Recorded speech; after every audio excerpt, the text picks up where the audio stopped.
Hello my dear friends, and welcome back to another video. Today we're going to be covering the latest Star Wars news, and we begin with the Acolyte. Showrunner Leslye Headland recently made an appearance on the Blank Check podcast, and for the first time since Star Wars Celebration back in April, she dished out a couple of juicy, substantial tidbits on what we can expect from the High Republic show. So in line with the notion that she wanted the show to some extent resemble the aesthetic of The Phantom Menace and to be as cinematic as possible, the first reveal is that the show is going to have at least one Starfighter battle.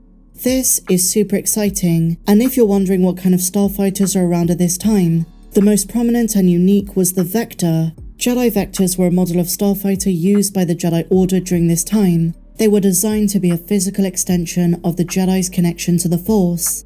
Lustrous and polished, representing the state of the Order at the time, the Vector emphasized performance and maneuverability, not to mention its high precision, and it was known for its speed. Battles involving this ship in live action are gonna look phenomenal.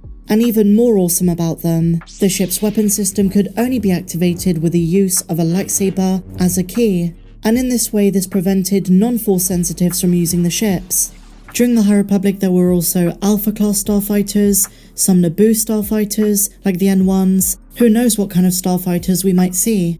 So returning to what Leslye Headland reveals, she goes on to mention that some of the younger actors on the Acolyte were made to watch Fight Club for the first time. This was for character inspiration, because some of the younger Force-sensitive characters in the show are gonna face real problems, and it's the Sith and the dark side that are gonna offer them false and even corrupting solutions. The dark side is alluring to them, but they're soon gonna learn how depraved and distorted that path truly is. So that is the connection there. Common Star Wars themes that we've seen in Revenge of the Sith and across the saga, also in Star Wars Legends, includes personal conflict, fighting yourself, dealing with internal demons, and in the Acolytes this is going to be reflected in the duality between light and dark. To this end, Leslye Headland reveals there was one line from Star Wars A New Hope that inspired the entirety of the premise of the Acolyte. When she was young, she saw A New Hope for the first time and she was really intrigued by the nature of what the dark side really was, and it's when Ben Kenobi lies to Luke,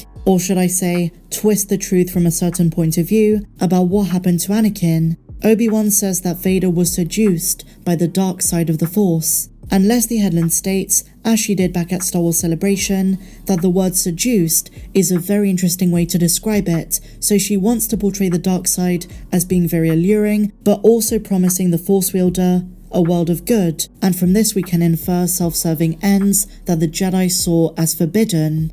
She does reiterate she doesn't want to elaborate on this further. I'm not too sure how I feel about this, but as I've stated in the past, let's just wait and see. What do you guys think of this? Let me know down below. And so now my dear friends, moving on to our next subject, The Bad Batch Season 3. There have been some wild, and I do want to put an emphasis on that word, rumours going around for the third season. These are by no means verified. They're making a very strong claim that Tech is not dead, and how in reality he survived. I don't want them to do this. I don't like the fake out path. I think Tech dying was a very strong statement from the creatives, and it also gives that emotional depth to the show. I really hope Tech remains dead. I love him, but this would not be the way to go. They also unveil we're going to see another known Jedi. So not Gunji, presumably not Kanan again. I think it's going to be Luminara and Julie before she gets arrested on Kashyyyk. But realistically, this could be someone from a range of known and unknown Order 66 survivors. They're also saying there's going to be many losses in Season 3. No surprise there, but as I say, this information is unverified and could very well be just a guess.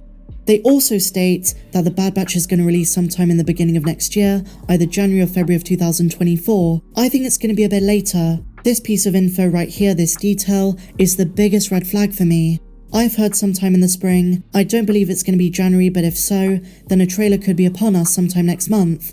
Again, huge heap of salt. And so now my dear Megalorians, recently in my shows, I've been covering a variety of Star Wars history tidbits, whether it's an interesting piece of info from the expanded universe, the Star Wars fandom, and today we're continuing this theme. This has to do with Episode 3. Did you know that years before Grogu was ever even conceived of in the minds of Lucasfilm, Jon Favreau and Dave Filoni, there was a story in the Revenge of the Sith novelization, which is now Legends, where Yoda disguised himself as a baby version of his species, a baby Yoda so to speak. 900 years ago, I'm sure Yoda was very adorable, very similar to Grogu, but during the time of Order 66, when he was a Grand Master, his days of infancy were centuries behind him.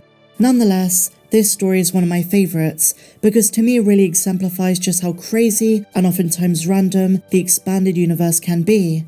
Matthew Stover's Episode 3 novelization is a book I recommend to all prequel fans. It expands the world of the prequel trilogy and gives a lot more context for the Great Jedi Purge, but also the world of Episode 3, just before the Battle of Coruscant, the galaxy's perception of Palpatine, as well as Anakin and Obi-Wan Kenobi, who had become household names, galactic heroes during the waning years of the Clone Wars.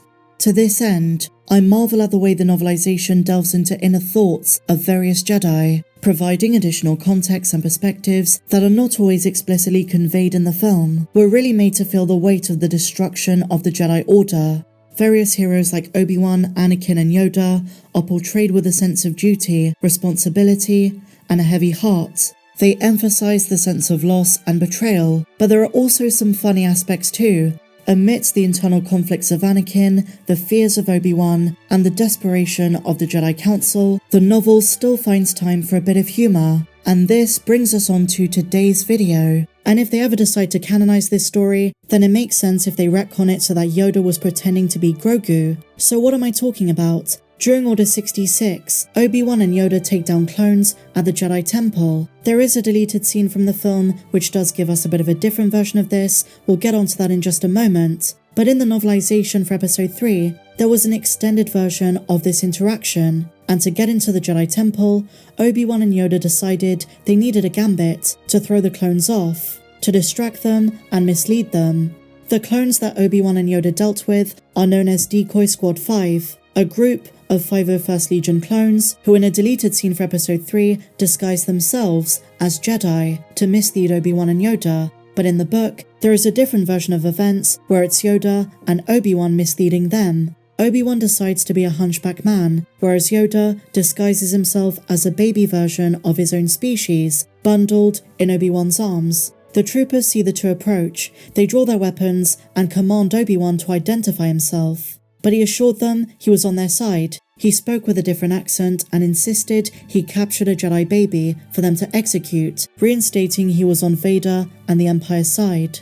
Curious, the clone sergeant took a closer look. He saw the baby and believed Obi-Wan. However, the clones remarked it was a very ugly baby. The clones were skeptical, but as the sergeant looks into the bundle and comes face to face with Yoda, the old Jedi Master breaks character, ignites his blade, and along with Obi-Wan, they take out the clones. Obi-Wan gives them a choice at first, informing them if none of them resisted, they would not be harmed. The men of Decoy Squad 5 would not comply and were cut down by the Jedi Masters within seconds. With no time to spare, Yoda and Kenobi left their bodies there. Now as I say, there were plans to bring this offshoot of the 501st into canon. A production photo from Revenge of the Sith shows Temuera Morrison brandishing a blaster while disguised in Jedi robes, similar as the deleted scene. In the 2011 Star Wars The Complete Saga Blu-ray collection, the first extra features disc contains an early animation test with the disguised clones. All but one were animated, and Ewan McGregor, as Kenobi, remarks that the clones make for terrible Jedi. The rest of the sequence plays out as in the film, but the bit about Yoda disguising himself essentially as Grogu, as a baby version of the species, is only seen in the book. But with that said, my dear friends, share your thoughts on everything we spoke about in the comments down below, and if you enjoyed this one, please be sure to give me a big fat thumbs up, subscribe if you're new, and I'll see you in the next video. May the Force be with you, always.